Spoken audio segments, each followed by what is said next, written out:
मन का मंत्र जो चाहोगे भी मिलेगा। अपने मन में जिस चीज का विचार करोगे वही चीज तुम्हें मिलना शुरू होगी। अगर पैसे के बारे में विचार करते हो तो आपके पास पैसा आना शुरू होगा। अगर आप अपने प्यार के बारे में विचार करोगे तो आपको आपका प्यार जल्द ही मिलेगा।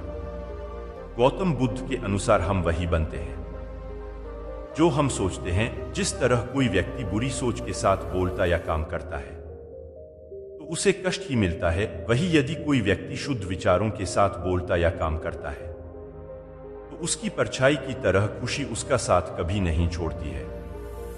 गौतम बुद्ध की यह कहानी जो आज हम आपको बताने जा रहे हैं, इसे सुनने के बाद आप जीवन की सभी समस्याओं को चुटकियों में हल करने में सक्षम रहेंगे। दोस्तों, एक बार की बात है, महात्मा बुद्ध प्रवचन दे रहे थे। प्रवचन में आसपास के बहुत से लोग शामिल थे। सभी लोग ध्यान से बुद्ध को सुन रहे थे। कुछ देर में प्रवचन समाप्त हो गया। तब लोगों ने बुद्ध को प्रणाम किया और अपने अपने घर को चल पड़े, पर एक युवक वहां पर ही बैठा रह गया। बुद्ध की नजर उस युवक पर पड़ी तो वे पूछ बैठे, क्या बात है वत्स, कोई जिज्ञासा है क्या? युवक बुद्ध के पास गया और प्रणाम करके बोला, प्रभु बहुत उलझन में हूं। जितना इस बारे में सोचता हूं उतना ही उलझ जाता हूं। कैसी उलझन है वत्स? बुद्ध ने प्रश्न किया। युवक हाथ जोड़कर बोला, प्रभु यह संसार कितना विशाल है। संसार में लाखों करोड़ों लोग निवास करते हैं, उनमें भी एक से बढ़कर एक विद्वान, कलाकार, योद्धा। ऐसे में उन सबके बीच मुझ जैसे सामान्य प्राणी का क्या मूल्य है? युवक की बात सुनकर बुद्ध मुस्कुरा दिए। वे बोले, तुम्हारी जिज्ञासा का उत्तर मिल जाएगा, पर इसमें थोड़ा सा समय लगेगा। क्या तब तक मेरा एक छोटा सा काम कर सकते हो? प्रभु यह तो मेरे लिए गर्व का विषय है कि मैं आपके काम आ सकूं। युवक ने पुनः अपने हाथ जोड़ दिए और कहा, आप आदेश करें।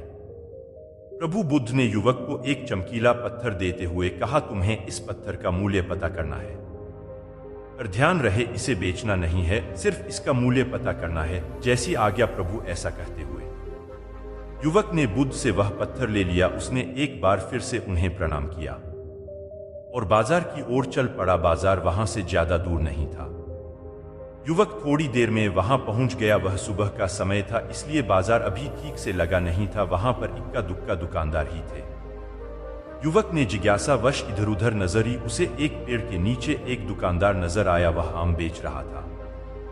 युवक उस दुकानदार के पास पहुंचा और उसे पत्थर दिखाते हुए बोला, क्या आप इस पत्थर की कीमत बता सकते हैं?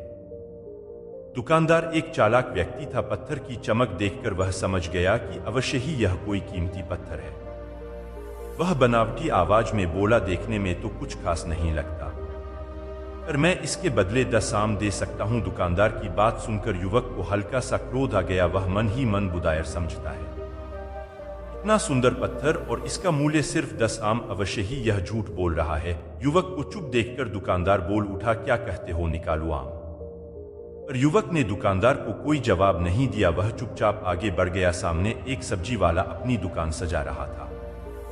युवक उसके पास पहुंचा और उसे पत्थर दिखाते हुए उसका मूल्य पूछा। उस पत्थर को देखकर सब्जी वाले की आंखें खुशी से चमक उठी। वह मन ही मन सोचने लगा, यह पत्थर तो बहुत कीमती जान पड़ता है। अगर यह मुझे मिल जाए तो मजा ही आ जाए। क्या हुआ भाई, कहां खो गए? युवक ने दुकानदार की तंद्रा तोड़ी। सब्जी वाला चौंकता हुआ बोला, कुछ नहीं, मैं तो बस मन ही मन इसकी कीमत की गणना कर रहा था। वैसे मैं इस पत्थर के बदले एक बोरी आलू दे सकता हूं। सब्जी वाले के चेहरे की कुटिलता देखकर युवक समझ गया कि यह दुकानदार भी मुझे मूर्ख बना रहा है। मुझे किसी और से इसका मूल्य पता करना चाहिए, यह सोचता हुआ युवक आगे बढ़ गया। सब्जी वाले दुकानदार ने युवक को पीछे से आवाज लगाई, क्या हुआ भाई, अगर आपको यह मूल्य कम लग रहा है तो बताएं तो सही, मैं इसे बढ़ा दूंगा। पर युवक ने उसकी बात पर ध्यान नहीं दिया।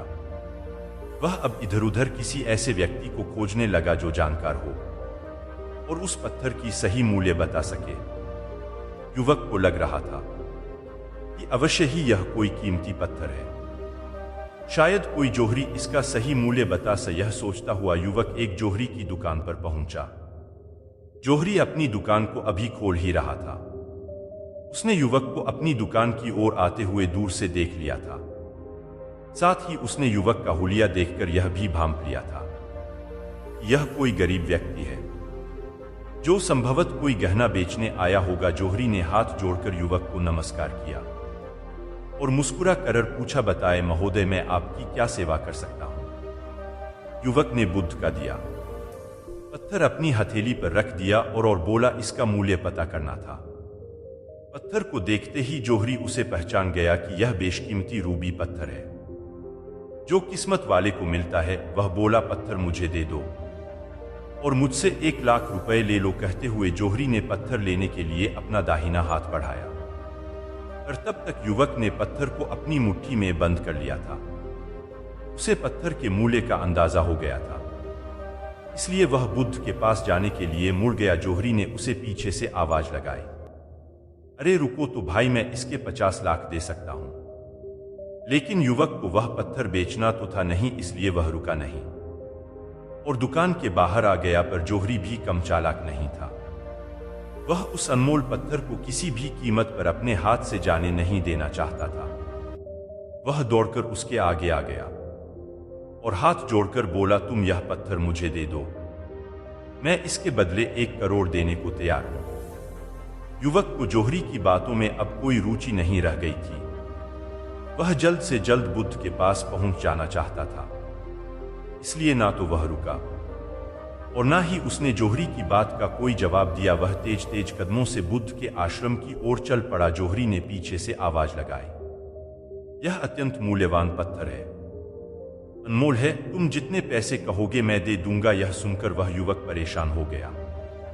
उसे लगा कि कहीं पत्थर के लालच में जौहरी उसे पकड़कर जबरदस्ती ना करने लगे, इसलिए वह तेजी से आश्रम की ओर दौड़ पड़ा। युवक जब बुद्ध के पास पहुंचा तो वह बुरी तरह से हाफ रहा था। उसे देखकर बुद्ध मुस्कुरा दिए, फिर भी उन्होंने अपने चेहरे से कुछ भी जाहिर नहीं होने दिया। वे बोले, क्या बात है वत्स, तुम कुछ डरे हुए से लग रहे हो। युवक ने बुद्ध को प्रणाम किया और सारी बात का सुनाई, साथ ही उसने वह पत्थर भी उन्हें वापस कर दिया। बुद्ध बोले, आम वाले ने इसका मूल्य 10 आम बताया, आलू वाले ने 1 बोरी आलू और जहरी ने बताया कि यह अनमोल है। इस पत्थर के गुण जिसने जितने समझे उसने इसका मूल्य उसी हिसाब से लगाया। ऐसे ही यह जीवन है, प्रत्येक व्यक्ति खान से निकले हुए एक हीरे के समान है जिसे अभी तराशा नहीं गया है। जैसे जैसे समय की धार व्यक्ति को तराश की जाती है, व्यक्ति की कीमत बढ़ती जाती है।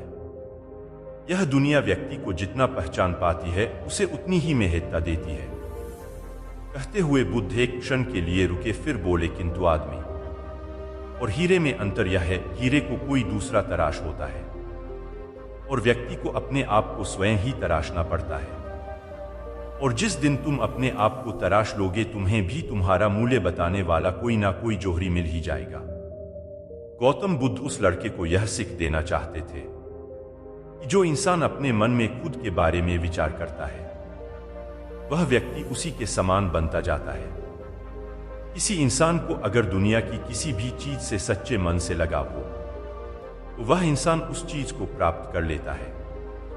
वही जो इंसान अपनी मनचाही चीज को प्राप्त करने में असमर्थ है, उस इंसान ने अपने मन में सच्चे भाव से उस चीज को चाहा नहीं होता है। दोस्तों, गौतम बुद्ध की इस प्रेरणादायक कहानी को आप अपने मित्रों के साथ शेयर जरूर कीजिए ताकि उन्हें भी गौतम बुद्ध के असल ज्ञान के बारे में पता चल सके। और कमेंट बॉक्स में नमो बुद्धाय लिखना ना भूले। नमो बुद्धाय।